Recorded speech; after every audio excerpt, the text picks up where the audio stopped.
ಸ್ನೇಹಿತರೆ, ಲಾಯರ್ ಜಗದೀಶ್ ಅವರ ಮೇಲೆ ಹಲ್ಲೆ ಆಗಿರ್ತಕ್ಕಂಥದ್ದು ನಿಮಗೆಲ್ಲ ಗೊತ್ತಿರತಕ್ಕಂಥ ವಿಚಾರ. ಇದಾದ ಮೇಲೆ ಲಾಯರ್ ಜಗದೀಶ್ ಅವರು ಗನ್ಮ್ಯಾನ್ಗಳ ಸಂಖ್ಯೆಯನ್ನ ಜಾಸ್ತಿ ಮಾಡ್ತೀನಿ ಅಂತ ಹೇಳಿದ್ದಾರೆ.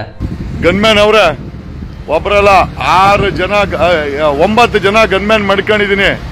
ನಿಮ್ಮ ಹಣೆಯವರ ಟೆಸ್ಟ್ ಮಾಡ್ಕೊಬೇಕು ಅಂದ್ರೆ ಬನ್ನಿ, ಗನ್ಮ್ಯಾನ್ ಕೆಲಸ ಮಾಡ್ಕೊಂತಾರೆ. ಸೊ ಇದೇ ರೀತಿ ನಮ್ಮ ಭಾರತದಲ್ಲಿ ಗನ್ಮ್ಯಾನ್ಗಳ ಒಂದು ಸೆಕ್ಯೂರಿಟಿ ಏನಿದೆ ಇದು ಜಾಸ್ತಿ ಆಗ್ತಿದೆ ಅಂತ ಹೇಳ್ಬೋದು. ಹಾಗೇನೆ ನಮ್ಮ ಭಾರತ ಸರ್ಕಾರ ನಮ್ಮ ಭಾರತದಲ್ಲಿ 200ಕ್ಕೂ ಹೆಚ್ಚು VIP-ಗಳಿಗೆ Z+Z ಮತ್ತು Y ಸೆಕ್ಯೂರಿಟಿಗಳನ್ನ ನೀಡ್ತಾ ಇದೆ ಅಂತ ಹೇಳ್ಬೋದು. ಎಕ್ಸಾಂಪಲ್ ಸಲ್ಮಾನ್ ಖಾನ್ ಆಗಿರ್ಬೋದು, ಅಂಬಾನಿ ಆಗಿರ್ಬೋದು, ಇನ್ನು ಅನೇಕ ಸೆಲೆಬ್ರಿಟಿಗಳು ಕೂಡ ಈ ಒಂದು Z+Z ಸೆಕ್ಯೂರಿಟಿನ ಪಡಿತಾ ಇದ್ದಾರೆ ಅಂತ ಹೇಳ್ಬೋದು. ಆದರೆ ವಿಷಯ ಇದಲ್ಲ. ಸೊ ಇದೇ ರೀತಿ ನಮ್ಮ ATMಗಳಿಗೆ ಸೆಕ್ಯೂರಿಟಿ ನೀಡ್ತಕ್ಕಂತಹ ಒಂದು ಕಂಪನಿ ಕಳೆದ 3 ವರ್ಷದಲ್ಲಿ 95% ರಿಟರ್ನ್ ಕೊಟ್ಟಿದೆ ಅಂತ ಹೇಳ್ಬೋದು. ಅರೆ ಅದ್ಯಾವ ಕಂಪನಿ ಅಂತ ಹೇಳ್ತೀರಾ? ಅದನ್ನ ಹೇಳ್ತೀನಿ. ನೀವೇನಾದ್ರೂ ನನ್ನ ಚಾನಲ್ನ ಸಬ್ಸ್ಕ್ರೈಬ್ ಮಾಡ್ಕೊಂಡಿಲ್ಲ ಅಂತಂದ್ರೆ ಕೂಡಲೇ ಸಬ್ಸ್ಕ್ರೈಬ್ ಮಾಡ್ಕೊಳ್ಳಿ. ನಾವು ಇದೇ ರೀತಿ ಶೇರ್ ಮಾರ್ಕೆಟ್, ಕ್ರಿಪ್ಟೋ ಮಾರ್ಕೆಟ್ಗಳ ಬಗ್ಗೆ ವಿಡಿಯೋನ ಮಾಡ್ತಾ ಇರ್ತೀವಿ. ಇದನ್ನು ನೋಡಿ ನಿಮ್ಮ ನಾಲೆಡ್ಜನ್ನ ಇಂಪ್ರೂವ್ಮೆಂಟ್ ಮಾಡ್ಕೊಳ್ಬಹುದು. Welcome to Bengaluru stock market academy. ನಾನು ನಿಮ್ಮ ವಿನಯ್ RB. ಸೊ ನಾನಿವತ್ತು ಒಂದು ಕಂಪನಿಯ ಬಗ್ಗೆ ಮಾತಾಡ್ತಾ ಇದ್ದೀನಿ. ಸೊ ಅದಕ್ಕೂ ಮುಂಚೆ ಈ ಕಂಪನಿ ಯಾವ ರೀತಿ ಕೆಲಸ ಮಾಡುತ್ತೆ, ಈ ಕಂಪನಿಗೆ ಯಾವ ರೀತಿ ಆರ್ಡರ್ ದೊರೆಯುತ್ತೆ ಅನ್ನೋದನ್ನ ನೀವು ಅರ್ಥ ಮಾಡ್ಕೊಂಡು ಬನ್ನಿ. ಸೊ ಇದರಲ್ಲಿ ಮೊದಲನೇದಾಗಿ ಮಾತನಾಡೋದಾದ್ರೆ ನಮ್ಮ ಭಾರತದಲ್ಲಿರ್ತಕ್ಕಂಥ ATMಗಳು, ಈ ಒಂದು ATMಗಳಿಗೆ ಸೆಕ್ಯೂರಿಟಿಯ ಅಗತ್ಯತೆ ಕೂಡ ತುಂಬಾ ಇರುತ್ತೆ. ನೀವು ಸುಮಾರು ಕಡೆ ಕೇಳಿರ್ತೀರಾ, ಆ ಒಂದು ATMಗಳಲ್ಲಿ ಕಳ್ಳತನ ಮಾಡಿದ್ರಂತೆ, ಈ ಒಂದು ATMಗಳಲ್ಲಿ ಥೆಫ್ಟ್ ಆಯ್ತಂತೆ, ಈ ರೀತಿಯ ಸುಮಾರು ಒಂದು ಕಾರಣಗಳನ್ನ ನೀವು ಕೇಳಿರ್ತೀರಾ.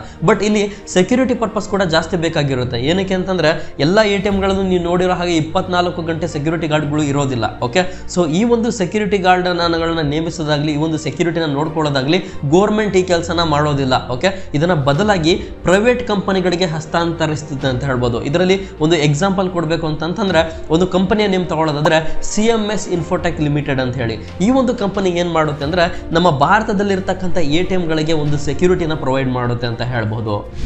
ಸೊ ಮುಂಬರುವ ದಿನಗಳಲ್ಲಿ ಇನ್ನು ATM ಸಂಖ್ಯೆಗಳು ಕೂಡ ಜಾಸ್ತಿ ಆಗುತ್ತೆ. ಓಕೆನಾ, ನೀವು ನೋಡ್ತಾ ಇದ್ರೆ ATMಗಳು ಮುಂಚೆ ಯಾವುದೋ ಒಂದು ಊರಿನಲ್ಲಿ 1-2 ATMಗಳು ಇರ್ತಾ ಇತ್ತು. ಇವತ್ತು ATMಗಳ ಸಂಖ್ಯೆ ಕೂಡ ಜಾಸ್ತಿ ಆಗ್ತಿದೆ. ಏನಕ್ಕೆ ಅಂದ್ರೆ ಜನರಿಗೆ ಹೆಚ್ಚು ದುಡ್ಡಿನ ಅವಶ್ಯಕತೆ ಇದೆ, ಹಾಗೇನೆ ಜನರು ಕೂಡ ವಿದ್ಯಾವಂತರು ಆಗ್ತಾ ಇದ್ದಾರೆ. ATMಗಳನ್ನ ಒಂದು ಚಲಾವಣೆ ಮಾಡಲಿಕ್ಕೆ ಸೊ ವಯಸ್ಸಾದವರಾಗಿರ್ಬೋದು, ಓದದೇ ಇರತಕ್ಕಂಥವ್ರು ಆಗಿರ್ಬೋದು, ಅವರು ಕೂಡ ಇದನ್ನ ಕಲಿತಾ ಇದ್ದಾರೆ.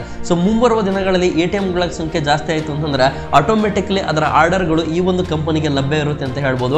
ಇದರಿಂದ ಆ ಕಂಪನಿ ಲಾಭ ಮಾಡುವಂತ ಚಾನ್ಸಸ್ ಇದೆ. ಮತ್ತೆ ಫಂಡಮೆಂಟಲಿ ಈ ಕಂಪನಿ ಕೂಡ ಚೆನ್ನಾಗೇ ಇದೆ ಅಂತ ಹೇಳ್ಬಹುದು.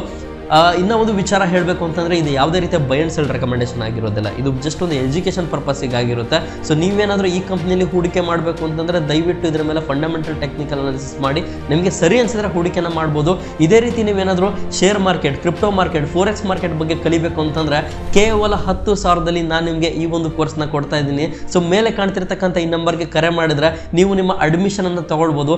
ಇದೇ ಫೆಬ್ರವರಿ 16ರಿಂದ ನನ್ನ ಕ್ಲಾಸಸ್ ಶುರುವಾಗ್ತಿದೆ. ಸೊ ನೀವೇನಾದರೂ ನನ್ನ ಜೊತೆ ಶೇರ್ ಮಾರ್ಕೆಟ್ ಬಗ್ಗೆ ಕಲಿಬೇಕು, ಕ್ರಿಪ್ಟೋ ಮಾರ್ಕೆಟ್ ಕಲಿಬೇಕು, ಫೋರೆಕ್ಸ್ ಬಗ್ಗೆ ಕಲಿಬೇಕು ಅಂತಂದ್ರೆ ಕೂಡಲೇ ಈ ನಂಬರ್ಗೆ ಕರೆ ಮಾಡಿ ನೀವು ರಿಜಿಸ್ಟ್ರೇಷನ್ ಮಾಡ್ಕೊಳ್ಳಿ ಅಂತ ಹೇಳ್ತಾ, ಸೊ ಈ ವಿಡಿಯೋ ಇಷ್ಟ ಆಗಿದ್ರೆ ವಿಡಿಯೋನ ಲೈಕ್ ಮಾಡಿ. ನೀವು ನೀಡ್ತಕ್ಕಂಥ ಈ ಒಂದು ಲೈಕ್ ಇಂದ ನಮಗೆ ಇನ್ನೂ ಚೂರು ಪ್ರೋತ್ಸಾಹ ಸಿಗುತ್ತೆ ಅಂತ ಹೇಳ್ತಾ ಈ ಒಂದು ವಿಡಿಯೋನ ಮುಗಿಸ್ತಾ ಇದ್ದೇನೆ. ಧನ್ಯವಾದ.